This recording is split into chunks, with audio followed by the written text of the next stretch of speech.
Quickie time! The language of the Hopi, a native people in Arizona who descend from both the Aztecs and the Anasazi, has generated a controversy among linguists. Benjamin Lee Whorf, one of the linguists behind last week's Quickie, showed that the Hopi language doesn't have the same description of time that we do. There's no future tense, for example.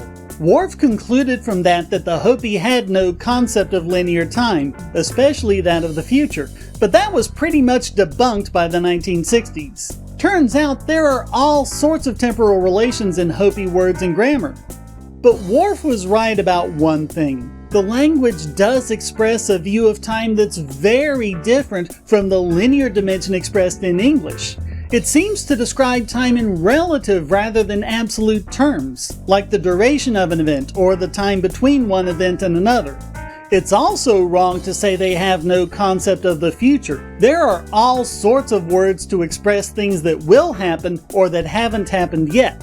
It also said nothing about the mental limitations of the Hopi people. Their language expresses time as a process, but they were easily able to understand time as a fourth dimension when English speakers introduced them to the concept. In fact, they seemed much more able to understand Einstein's spatio-temporal unity than most other people, Einstein included, because it better fit the grammar of their native language.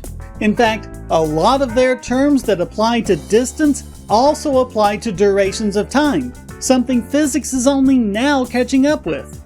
Speed, duration, cycles, movement, all of this describes a landscape of time that we move through, very different than the past, present, future concept in English. So yeah, Whorf got a lot of stuff wrong, but he wasn't that wrong. While he didn't really understand the full concept of Hopi time, neither did his critics like Steven Pinker. He didn't actually say the Hopi had no concept of time, just no concept of time as we understand it.